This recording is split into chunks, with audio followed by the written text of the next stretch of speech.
Well, ladies and gentlemen, two things. I hate to interrupt when people are talking because, and two, it's really nice to have you come. It's nice to have you here. I mean, it's Obadiah. I mean, middle of Obadiah, middle of January, and you're here. So thank you very much for taking time to be here. Picking up where we left off last week, the first verse of Obadiah is basically a call to the nations to bring judgment. And so I'll read this right here. This is what the sovereign Lord says about Edom. We have heard a message from the Lord. An envoy was sent to the nations to say, "Rise up, let us go against her for battle." So this was the message that was heard. What we've seen is God has sent out a message, if it be a spiritual angel, if it be a messenger, but calling the nations, maybe even an envoy, an ambassador going from nation to nation, they are coming against Edom. And the reason for it is because their crimes against Judah. The next thing we're going to see as we go through this is their sin is pride. They're very confident of themselves, which is going to leave them blind. They will not see what's coming. And that goes on here. It says that in verse 2, "See, I'll make you small among the nations. You'll be utterly despised." Again, there it says those are emphatic in the sense small and despised. The result of the nation coming against Edom, they will be small, they will be despised. That was emphatic in the Hebrew. Those two words begin the sentence. "See, I'll make you small." Verse 3, "The pride of your heart has deceived you, you who live in the clefts of the rocks and make your home on the heights, who say to yourself, 'Who can bring me down to the ground?'" And so their pride, again, is what's got them in a position where they're going to act in a way that is hubris and produce this thing called Hamas, violence against Judah or Jacob. It's social oppression. Verse 4, "Though you soar like the eagle and make your nest among the stars, from there I will bring you down, declares the Lord." And now we have here in verses 2 through 4, the first thing that God is going to attack is their defenses. Their home, their mountain fortresses are going to be lost. Verses 5 through 7, their treasures are going to be taken. And then verses 8 through 9 is going to talk about their leadership, mainly the wise men and then the military are going to be dismayed and confused. The treasures, let's go ahead and read verses 2 through 4. Okay, verse 5 through 7. And this is where we left off last week. It gives two examples of thieves and of harvesters. If thieves break in, they're in a rush. They'll go through things, take what they can find quickly, and get out. There's some things they leave behind because it's not worth staying and getting caught. People that are picking grapes or harvesters, they always leave some of the harvest behind for the poor of the land or for the travelers to get. That just was the law of the land. But when the Lord attacks through these nations, just like He's bringing Babylon against Judah, He's going to bring the nations against Edom for Edom participating in the destruction of Judah and Jerusalem. The thieves would use common sense. They wouldn't stay too long.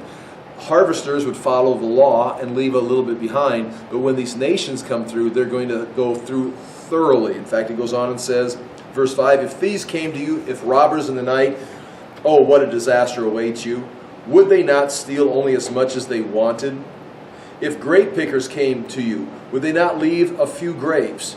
But how Esau will be ransacked, his hidden treasures pillaged."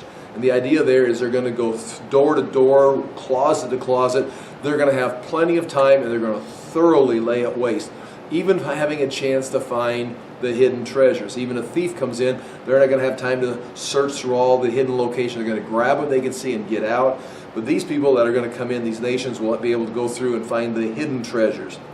Now, verse 7, well, let me read this here. "All your allies will force you to the border. Your friends will deceive you and overpower you. Those who eat your bread will set a trap for you, but you will not detect it." Now, it says it 3 times. The idea there is because of the pride, they are blind. They will not detect. Because they think they're so great, they're so protected, that they also have allies. They will not detect that their allies are betraying them. It says it in verse 7 3 times. "Your allies will force you to the border." Now that means the people they've got allied, the nations they have alliances with, they're going to be the ones that are going to be doing the attacking. And they're going to force them to their border and out of their country. Number 2, your friends will deceive and overpower you. You think they're coming for friendly means or friendly matters, but they will overpower you. Once again, friends coming, and then overpowering and driving you away. And those who eat your bread will set a trap for you. You think you're having a friendly meal, a covenant meal. It's actually a trap. So they're deceived by their allies, their friends, and those who they're sharing bread with. And the main thing there is because of their pride. They didn't see it coming. So you can get upset with those that are breaking the treaties, but you can also see what God is saying. Your pride puts you in a blind spot, and you should have saw it coming. Now, verse 8 and 9, talking about the leadership, it mentions two groups, the wise men, and you get some notes from this from last week. In that day, the day that they fall, declares the Lord, will I not destroy the wise men of Edom, men of understanding in the mountains of Esau? And if you look at last week's notes, if you have them yet, I think, in fact, maybe are they on tonight's notes? Let me see. Yeah, it's on the first page of tonight's notes, page 6. It's the ones that I handed out tonight. It talks there about, at the bottom, the wise men are identified. And this is the land of the east. It comes up throughout the Bible, the Old Testament, that in the land of the east is where the wise men are. First of all, you can see Job chapter 1. There was a man in the land of Uz whose name was Job, and it describes him there. He was one of, in this land of Uz, it's over towards this way. You see Tema. You're also going to see Job chapter 2, verse 11. Now when Job's three friends heard of all this evil that had come upon him, they came each from his own place, Eliphaz the Temanite, Bildad the Shuhite, and Zophar the Naamathite. And these are wise men, these are friends, these are sheiks, if you would, at that time, and they're coming to share their wisdom. If you read the book of Job, it's full of wisdom. Some of it's theologically unsound and is rebuked by God, but these are the wise men, or examples of the wise men here in the east. Because of the trade routes that ran through Edom and their history going way back to the book of Genesis, they were an ancient people. They had gathered wisdom just from their own experience. They gathered wisdom from all the tribes of trade routes coming through. And so the wise, this was a land of wisdom. But these wise men, by this time, by 586 BC, that wisdom has deteriorated into pride. And that's what it says right here. I'm reading verse 8. In that day, declares the Lord, will I not destroy the wise men of Edom? And he's going to probably destroy them with that pride. They're confident, and they're going to become arrogant, hubris with their wisdom.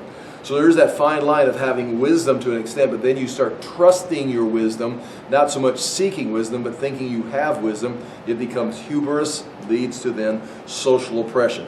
Men of understanding in the mountains of Esau will be confused. The next one, verse 9, your warriors, O Teman, will be terrified, and everyone in Esau's mountains will be cut down in the slaughter. If you look at verse 9 on your notes, that's the English Standard Version, it says, and your mighty men shall be dismayed, O Teman, so that every man from Mount Esau will be cut off by slaughter.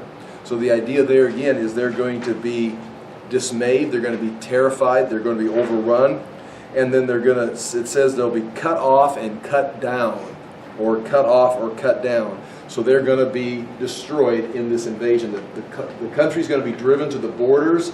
Their wise men are going to be confused, and their mighty men are going to be destroyed. And that is the three punishments that God is inflicting on Edom. Now it's going to take place probably, like we said, during Nabonidus' time at 539, where the Arabs come in, the Nabateans come in and drive them up into the Negev in southern Judah. They're going to abide there as Edomians until the time of the Maccabeans, the Hasmonean kings, when they're going to be invaded again and absorbed into Judah, forced into circumcision to obey the law, and then basically just get dissolved into the nations. Herod, of course, Herod the Great, his father Antipater, they are Edomians, or the remains of the Edomites. But after that time of the Romans, they're completely gone. So it was it wasn't a sudden fall. The fall of Judah, you can date that 586. There was a moment when the city was captured, the temple burnt. Nebuchadnezzar records the same date on his cuneiform tablets. But this fall of Edom, it happened in a series of events. that take place, finally collapsing totally, or being lost in history during the days of the Romans, but of course driven out of the land in 539. Now that is their punishment that's going to take place, and it's being prophesied by again here in the book of Obadiah, but also we see it in Jeremiah, we see it in Ezekiel. But now we get into, on the bottom of page 7 of your notes, it's the bottom of the first page, it's just numbered 7. It says, now begin the list of Edom's crimes. What did they do? And it's fairly significant, it's fairly severe if you look at it. I'll read it right out of the NIV, verses 10 through 14 right now. Because of the violence against your brother Jacob, you will be covered with shame. You'll be destroyed forever. So it's going to take place. There's going to be shame. Their fall is going to be a shameful fall. Meaning all their history is going to end in shame, and their fall is going to be forever. Like the fate of any kind of a nation that God punishes, it's removed, it never recovers. So Edom's ending is going to be in shame, and their loss will be forever. And the reason for that is this right here. Violence done to your brother Jacob. The word violence, you can see it there in the Hebrew text, is the word Hamas. It's the form of the word Hamas. It's I'm looking here on page 8 at the top. You can see you've got to read from the right to the left, right by the number 10. It's Ma-Hamas, which it translates for violence. And that is a word violence. Specifically, it is social oppression. It is someone being arrogant, or again, in hubris, the typical pride of Edom, of where they think they have the right to oppress other people. It's basically they begin to think like they are the elite.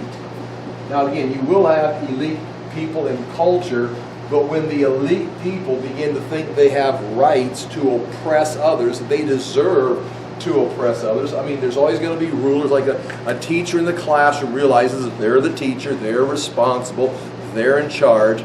But a teacher can drift into pride, start thinking themselves as elite, that they have the right to oppress the children because they're the teacher. I mean, that's just an example. Meaning we can't just say you can't have any leadership, can't have any rulers, there's no such thing as elite. It's when these elite become oppressive because they think they have the right, and they can justify it because of, if it be position, if it be wealth, if it be race. Here, in this case right here, Edom has gotten themselves in a place of pride where they think they are just better and they deserve, it's fair, what they are doing. And they are bringing social violence, Hamas, and here's the word it goes with. It goes with, right beside the word, brother, which is, even the sentence, Hamas against your brother. I mean, you are equals. It's not like you're even the teacher in a classroom or the elite over the masses. You are equals, you are brothers, and in that condition you can maybe understand, it's still not justified and still punishable in the scriptures. You can understand why someone that's an elite or a government official or someone that's superior in some way would think, I've got the right to bring oppression. But Edom was Jacob's brother, or Esau was Jacob's brother, or Edom was, again, relatives to the people of Judah, and they are bringing their Hamas to a brother, which makes this even more ridiculous. And that's what it says right here. It says, verse 10, because of the violence against your brother, again, the Hamas against your brother, you'll be covered with shame and will be destroyed forever. Now, once again, this is a prophecy. Divine inspiration has led to this. It was some kind of they heard the word of the Lord. It says in verse 1, it's the vision of Obadiah. So it's inspired, but at the same time, it's obvious. I mean, this is the way the world works. You act this way. In fact, look in verse 15. As we get done talking about what our subject tonight, this is how it will end tonight. The day of the Lord is near for all nations, and then it says this. It describes the day of the Lord for all nations, specifically here about Edom, with 2 lines. As you have done, it will be done to you. Your deeds will return upon your own head. I mean, that's not like some secret wisdom, a secret knowledge. That is a basic principle of life. I mean, even the world has the concept of karma. You know, Jesus said what you sow, or Paul said what you sow, what you will reap. Jesus says similar things, in fact, draws out of this same idea here. And so this book, of course, is revelation. It is a vision. It's what the Lord spoke. But he's not speaking anything that's like, wow, you better write that down. The wise men of Edom had things like that written down. They're basic proverbs, basic principles. As you have done, it will be done to you, which kind of identifies what the day of the Lord is going to be for the nations. How the nations have reacted and treated God's creation, God's reality, God's people. Well, that's what you're going to get. It's going to, what you reap is what you're going to sow. Your deeds will return upon your own head. It's basic judgment. And so, because, in verse 10, because of the violence against your brother, you'll be covered with shame and destroyed forever. This is your fate. Because of what you did, this is your fate.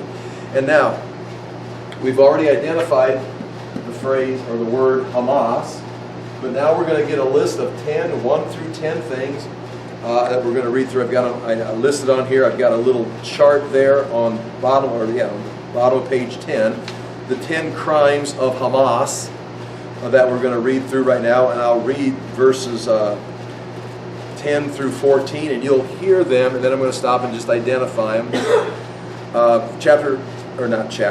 Verse 10 of Obadiah. Because of the violence, Hamas, against your brother, your equal, Jacob, you'll be covered with shame and will be destroyed forever.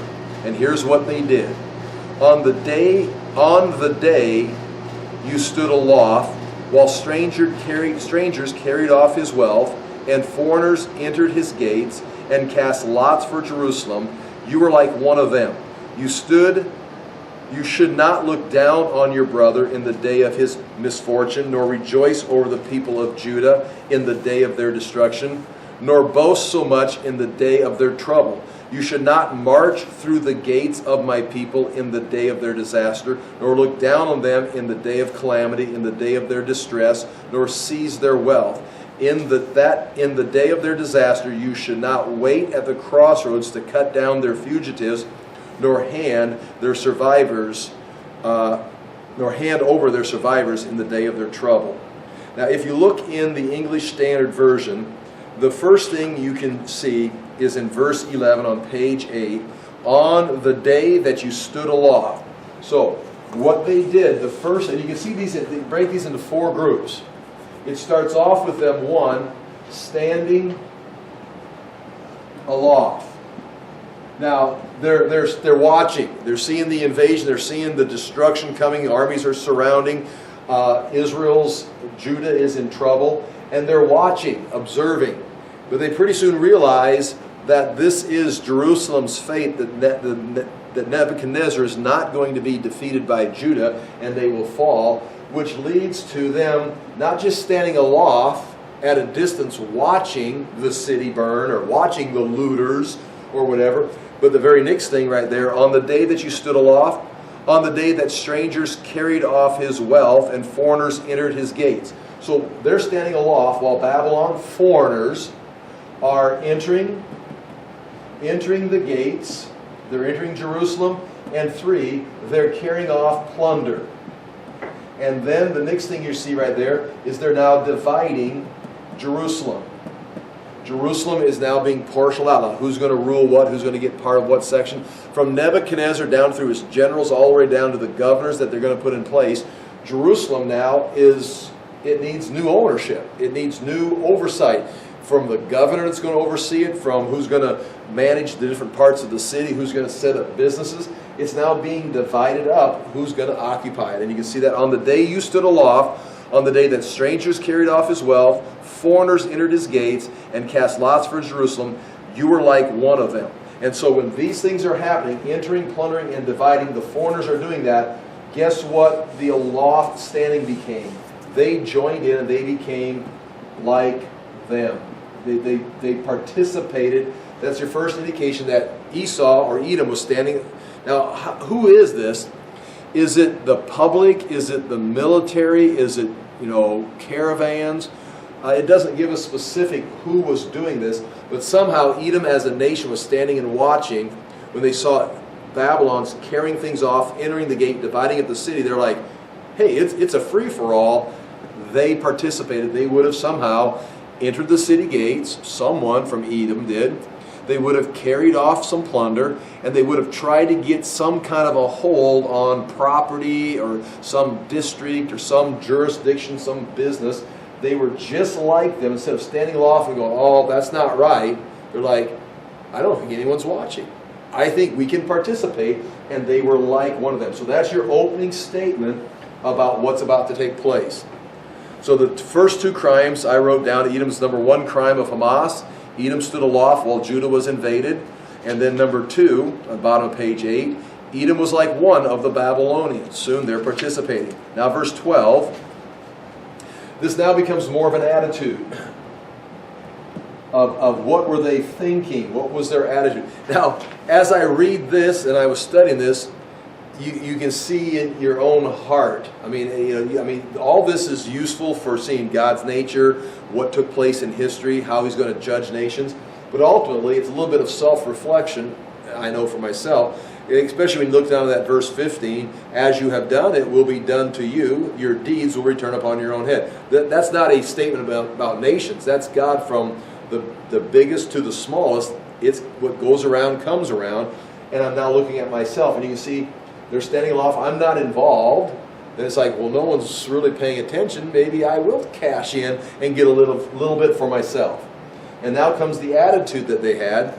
It says, but do not gloat over the day of your brother in the day of their misfortune. Do not rejoice over the people of Judah in the day of their ruin. Do not boast in the day of their distress. So here comes the next three, the next set, 3, 4, and 5. They were gloating over that. It's like they're happy it's taking place. Do not gloat in the day of your brother, in the day of his misfortune. So I'm glad it's happening to them and not me. They probably deserve it. And if they deserve it, that just justifies my Hamas. If they deserve that kind of treatment, well, then I'll go get some more for myself. The next one, do not rejoice over the people of Judah. Rejoice. Wow, this is a great defeat because it's going to open some doors for me. I'm gloating. Now they deserve it. I'm rejoicing because now I'm going to get something. And then the next one, it says, do not boast in the day. Now they're boasting. Now what are you boasting about? This is between Israel's or Judah's sin, the Babylonians invading, and God orchestrating it, and you're boasting. It's like, how did you're standing aloft, you're just watching from a distance. But now you end up, through this whole series of events, you're gloating. You're justifying what's happening to them. I'm glad they deserve that. You're rejoicing because, this might open some doors for me. I may get a little bit of what they've lost. And now you're boasting, you know what? I stinking deserve this. This is my share. And gloating, rejoicing, boasting, now is that second verse about what they're doing. And you can just see them continuing to stumble into their disaster. By the very fact they're standing aloft, not helping defend their brother, and then realizing when he's falling, they started participating. They began to justify their actions. He deserved to be destroyed. This is going to open some doors for me. This is a great opportunity. And now you're boasting about yourself and how you deserve this. And so that's what you have. The next three on page 9, I just wrote basically what I did on the board. Crime 3, 4, and 5. Edom gloated over Jerusalem's misfortune. Edom rejoiced over the ruin of Judah. Edom boasted of themselves in the day Jerusalem fell. How does that have anything to do with them? And notice this, and the next verse begin with, do not being spoken to Edom. These are the sins of a mocking attitude right here. And do notice in the boxes, in the Hebrew there, each verse 12, I got a little square drawn there, 12, 13, and 14. The opening word is not. The emphatic word in this verse right here is not gloat, rejoice, or boast. You should not. The next verse begins the same way. Not. And it says you should not do this. And the next one is not. Verse 12, 13, and 14 all begin with the word not, and you can see that in the Hebrew. I'll read the Hebrew, I'll read the literal translation. But not you should have gazed on the day of your brother in the day of his captivity, nor should you have rejoiced over the sons of Judah in the day of their destruction, nor should you have spoken proudly in the day of their distress. And so again, that's their attitude, and it all leads back to themselves. Now, that's verse 12, verse 13. You can see it progressing now. That was their attitude. Now, verse 13. Do not enter the gate of my people in the day of their calamity. Do not gloat over his disaster in the day of his calamity. And do not loot his wealth in the day of his calamity. So now, because of their attitude, they've now gone to 6, 7, and 8. And 1, they are now entering the gate. They are someone from Edom. Now again, if it's a military expedition, if it's traders that have come up, if it's someone that has sided with the Babylonians, some kind of political connection, whatever, someone from Edom has gone into the gate. They've gone into the city. It's probably burning. You think about riots. You think about you seeing some city that's on fire and there's riots. It's like, well, that's not right. Well, you know what? This city, it deserved it. You know what? I'm getting in my car and I'm heading over there, and now you're going through the burning remains of the buildings, finding out what you can do. It's like, do not enter the gate. You're boasting about this, thinking you're responsible. You deserve this. They deserve this, and now you've actually crossed into their city. You're trespassing in terror. Again, especially since you're coming out of Edom, a country that's got its own borders, and you're coming up into Judah, a country that God has given borders to. Even Moses, and you know this, we've talked about it, when Moses came out of the wilderness, he wanted to pass through Edom. He wanted to stay right on the king's highway. He even sent the king a letter. I want to pass through. We won't eat anything. We'll pick up our trash. You won't even know we're there. King said no. So Moses said, oh my gosh, we're going to have to go all the way around Edom. We're going to have to go all the way around Edom. So he sends another letter, a little more diplomatic, and makes some more promises. We'll bring our own water. We won't use your wells. And they said no, but this time they came out with an army and stood on the border and said no, with the military standing there. And God says, well, Moses, you need to go around Edom. Now again, God had just delivered them out of Egypt, and now all Moses wants to do is just walk through the land. And Edom said, we don't want you in our land. He says, well, it's their land. That's how much respect God had for the borders of a nation, is he made Moses and the chosen people walk around Edom. Even after Moses had asked twice, God says, if you do it, it won't be good I won't be with you. So they had to walk around. Well, now Edom, while Judah's being destroyed by Babylon, Edom actually leaves their border and goes into the border of Judah to grab stuff. So you can understand, God is protecting Judah in a similar way as he was protecting Edom. And I think if you want to take a lesson on nations and borders and territories and God's vision, there you have it. And if you're going to not respect one of the crimes, if it be the Babylonian tablets, the cuneiform writings, or the writings in the Bible, writings of Moses, even the prophets, talking about borders and moving property lines and border lines, it was met with a vengeance, because someone could go out and start moving borders around, stones that marked territory. And it was a huge crime. And it was that way in God's eyes too. So, now, in 6, 7, and 8, this next verse, verse 13, they've entered the gates when Jerusalem fell. Now, why are they entering the gates? Not just to get some photographs or something, or some selfies. They're entering the gate to see what they can get. And again, gloated over Judah's disaster. If you read it in the Hebrew, again, just reading the exact, not the Hebrew, but the translation, not you should have entered the gate of my people in the day of their calamity. I mean, there's no way, no one can defend it.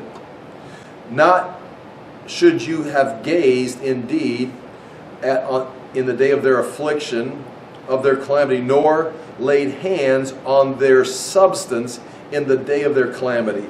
So they're in the gates.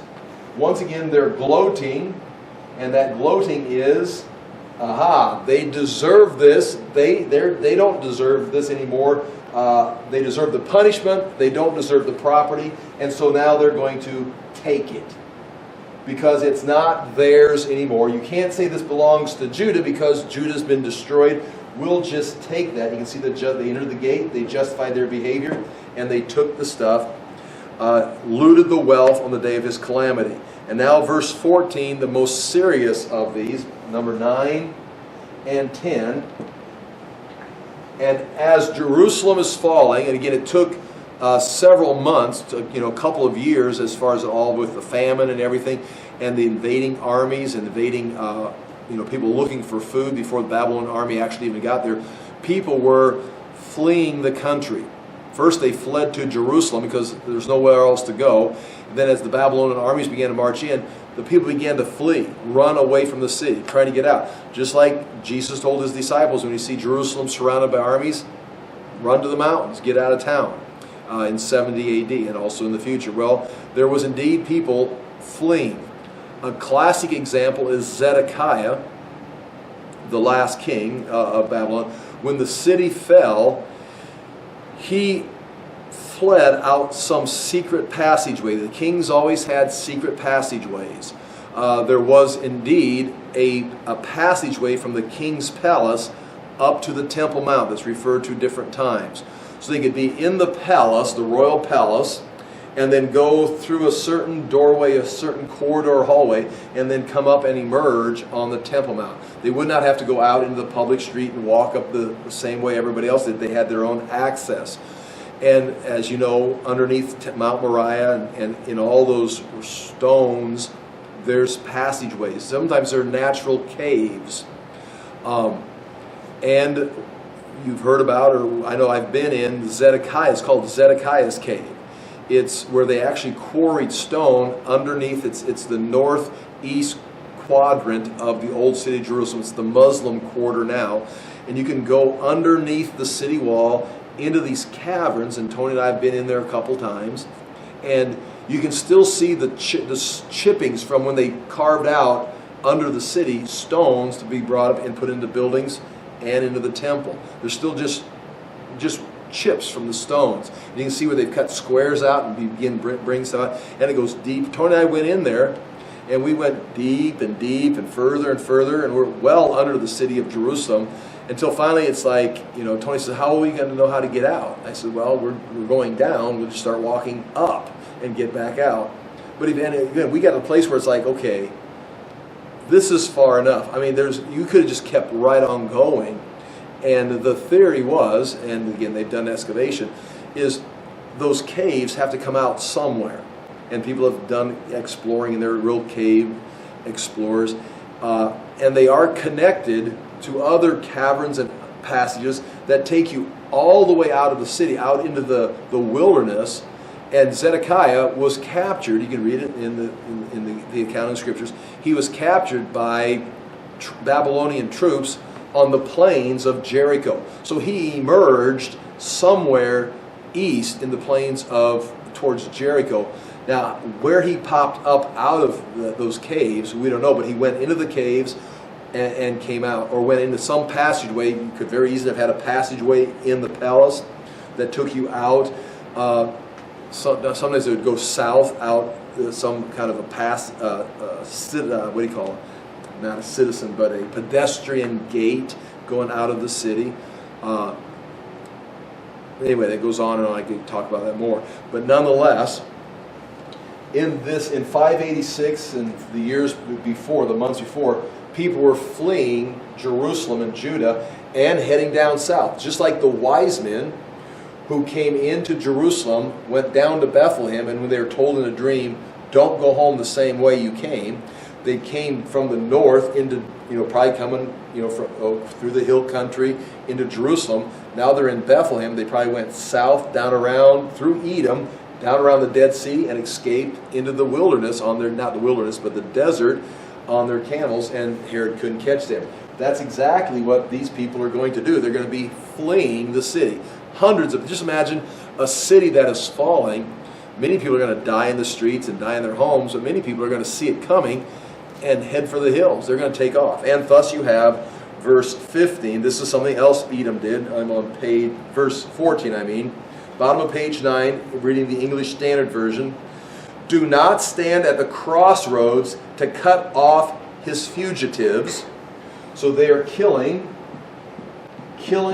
the refugees fleeing to Babylonian destruction of Jerusalem. There's Jews fleeing down towards Edom, and that's very obvious that would be taking place. And they're just cutting them off. They're killing them. Not helping them, not giving them shelter, but just executing them because they're fugitives. They are now enemies of the new king. They're now criminals. They're escaping. Now watch how fast. They're brothers. And again, you can see this happening. They're just, one day they're brothers, they're equals, they're nations. But all of a sudden, because that nation is falling and this new king is chasing them, you now side with the new king, and now what used to be your brother is now a criminal and worthy of being slaughtered as they flee the destruction. I mean, be careful how politics sways your opinion, because Edom said, well, they used to be your brother, but now because Nebuchadnezzar's chasing them, we'll kill him. It's like, well, nothing's changed between you and Jacob. It's just Nebuchadnezzar has changed, or is there on the scene. And then the next thing it says, do not stand at the crossroads to cut off his fugitives. And watch this. Do not hand over his survivors in the day of disaster. So they're also capturing and they're fleeing the Babylonian troops. Well, Edom would capture. Now again, some of the people of Edom are up in the city gate, taking stuff. Some are still down in Edom or along the ways, the roadways, the crossroads, executing them or killing them, and then sometimes capturing them and then giving them back to the military of the Babylonians, thinking they're going to get a reward, thinking they're going to get favor. And indeed, they may have gotten some stuff, they may have gotten some property, they may have gotten some rewards from the Babylonians, but all this together, God is calling it Hamas. It is violence against an equal brother, and there we have it now. By point 4 on page 9 at the bottom, sins of trespassing and plundering, since Edomites had come into the land to gloat. Do not stand at the crossroads. Point 3 on page 10, sins against the people themselves. Then I mentioned something about Zedekiah there. And there I've got on page 10 all these crimes listed. Here's the 10 crimes of Edom. They stood aloft while Judah was invaded. Then they became like with the Babylonians themselves. They gloated over Jerusalem's misfortune. They rejoiced over the ruin of Judah. They boasted of themselves in the day Jerusalem fell. Then they entered the gates of Jerusalem when it fell. They gloated over Judah's disaster again because they deserved it. They looted Jerusalem's wealth when it fell. Then they cut off Jews fleeing as fugitives from Jerusalem, and then handed over surviving Jews that had been captured. They handed them to the Babylonian forces. And now verse 15, that's what they did. And God compares this now to the day of the Lord. I do not know why all of a sudden my board does this. If it's the weather, or if it's someone tried to clean the board, or whatever. The day of the Lord. The day of the Lord is near. In this case, we're going to be talking about for Edom, but this day of the Lord is going to eventually be a universal day for all nations. Verse 15 of Obadiah, for the day of the Lord is near upon all nations. As you have done, it shall be done to you. Your deeds shall return upon your own head. It's the law of retribution. It's the day of the Lord is near for all nations, but in this case right here, we're talking about Edom in particular, because Edom will not be there in the ultimate day of the Lord. When he comes to judge the nations at Armageddon, Edom will already have been eliminated from history. So this is a classic example of a nation that has rebelled against God, used Hamas in their rulership, their leadership, and how they're dealt with the Lord through history. All nations that are in rebellion will end up in the same fate. And again, the law of retribution, as they have done. And here I write on page 11, principles of retaliation is spoken here. Point A, as you have done, it shall be done to you. Your deed shall return on your own head. That's, again, if you wonder how God is going to judge, again, how he's going to evaluate your life. Of course, there's righteousness in Christ. Christ paid for our sins. But as far as evaluation goes, as you have done, it shall be done to you. Your deeds shall return on your own head. And I do not think Christians escape that because, well, we're saved, Christ has paid for our sins. There's going to be, in life and in some kind of, in an eternal sense, there's going to be loss of reward, loss of opportunities because of our attitudes, because of the things we've done, or there's going to be rewards and opportunities afforded to us because of what we have done. This is not just negative, it goes in the positive sense.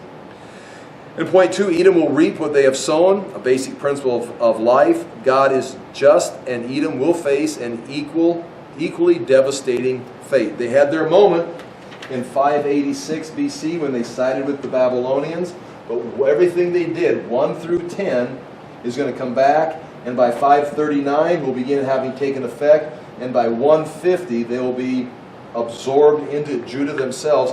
And what's interesting, what we're going to get to in the next verses next time, is by 150 Judah is back in the land. The Hasmoneans are ruling, and a lot of this final work against Edom is going to be done by Judah itself as they bring judgment. Now, verse 16 and 17, I'll read this, and then we'll pick this up next week.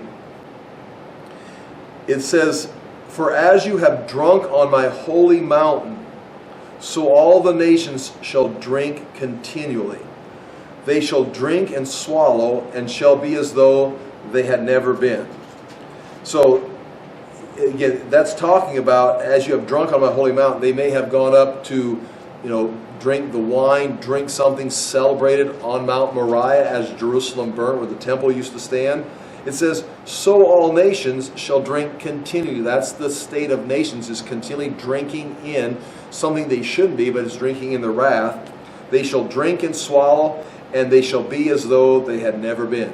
In other words, the very fact that you're rebelling against God, going places you shouldn't go, taking things, authority, creating realities that aren't real, your punishment is going to be elimination. It'll be as if you never existed. The alternative is verse 17, "But in Mount Zion there shall be those who escape, and it shall be holy." And who's going to escape? Judah's being taken in captivity, going to be protected in Babylon, and then brought back by Cyrus's decree. "And they shall be holy, and the house of Jacob shall possess their own possessions." In the end, Judah is coming back. Edom is going to be as the nations as if they never were. But Judah is protected, they will return, and they'll take up their own possessions. In fact, the rest of the book, if you read verses 19 through 21, it's all about Israel expanding their territory when they come back from captivity. And in verse 18, it's going to be talking about Jacob, the house of Jacob and the house of Joseph being the fire that burns the stubble of Esau. So at this time, in 586, there's really no indication in history that Judah or the Jews are ever going to be a force again. But the book of Obadiah ends by saying, they will be back. In fact, they'll be there to bring about the final destruction of Esau after they've been run out of their country by their allies. Judah will return, along with Joseph, to bring an end to them and be the fire to burn it. And that would speak of historical events, but also ultimately in the end, when you read about those wars in the book of Zechariah about Judah and the house of David fighting with the Lord against the nations that have come against Jerusalem. I think we're talking there about the Battle of Armageddon, from looking at it from different positions, different angles. Again, this book has two factors. One, it's talking historically to Edom, but also then you step back and look at it from the universal position. Historically, it's talking about this is the way it's going to be in the end. So there we have, right there, tonight we just talked about the crimes that Edom had committed that brought about those three punishments that are going to come, and Edom's going to be overthrown. Again, like I said in the previous weeks, this seems to have been a big deal for the people of this time, because Jeremiah, Ezekiel, Obadiah, even the Psalms speak against Edom about this and being so unjust. And it serves for us as an example of the end times, but also just think about your own life, but think about our nation's life. And it could be any time, anybody, but you can see things today in our own country of this group of the elite. If there are political leaders, or if there are people that are in charge of corporations that are supposed to be helping our nation, helping our society, helping civilization, and they see themselves as getting more and more powerful, and they begin to bring oppression, they begin to bring a false reality. You can even see the separation of there's laws for the common, but then there's exceptions for all their special favors or people or situations that they want to protect. So that is really, it becomes right there, and this helps us understand this, lawlessness. And lawlessness is where the man of lawlessness, the Antichrist, is not just the man that's breaking all the laws, but in the sense that the laws are subjective. It's like, what do you want? Like if a police officer pulls you over because you're speeding, it's kind of like you're disappointed, you wish he'd let you go, but you understand it's the law. I mean, there's the fact. This is the standard. You were going too fast. Here's your ticket. Have a nice day, sir. It's the law. And you understand that you can function there. But lawlessness is basically, what is the law? Well, you're still going to get pulled over, but you don't know what you got pulled over for, other than the fact that it's just some kind of Hamas, some kind of social oppression. Now, that person doesn't get pulled over. We're not going to pull that person over, but we're going to pull you over. What did I do? Well, you're you. We're just going to, you can't find a reason. You can't put this into some kind of court system and have a judicial decision, because it's subjective. And I think that's kind of part of the culture of the final days, is lawlessness, just arbitrary whatever, and that's part of the Hamas generation, is lawlessness. There's standards and enforcement, but it's more about who's in control, who's got the power to enforce it, but it's not going to be fair. It's not going to be just. And it's hard for us as Americans, I think, to wrap our mind around that, because we've lived in a sense in a culture that has a judicial system. When you go back into other empires or countries, even around the world today, you can see it's more arbitrary. It's like, who do you know, who are you? And you've got this classes of people, and I think that you're looking at here, you can see that breaking loose here in Obadiah with Edom, and then the punishment that comes on them. Just like people that are living today in a lawless system, it's not going to be like that forever, because when the king returns, he will judge and rule in justice. And so you may want to create a lawless situation, but it's not real. It cannot last. The good news is, you may have to live through that. You may have to experience something like that. Judah did, but it's not eternal. There is right and wrong. There is the judge, and he will make the playing field even, make it fair, and he, with justice, he judges and makes war. So that's reality. So you may see some things challenging reality, but it will be defeated. The false reality will be defeated ultimately. The man of lawlessness will be overcome with the appearing of Jesus Christ, and he will perish. I'll pray, and we're finished. Father, we thank you for the chance to look into your word. We ask that we would find encouragement and direction for our own life, that we would be able to stand firm in the face of opposition. But Father, in our own case, that we would not be those who turn to Hamas or turn to our own pride to bring about our own opinions and our own desires, but Father, that we would walk in your ways, walk in your reality, and bear the fruit of your Spirit in our lives. In Jesus' name we pray. Amen. Thank you for your time. Thank you for being here.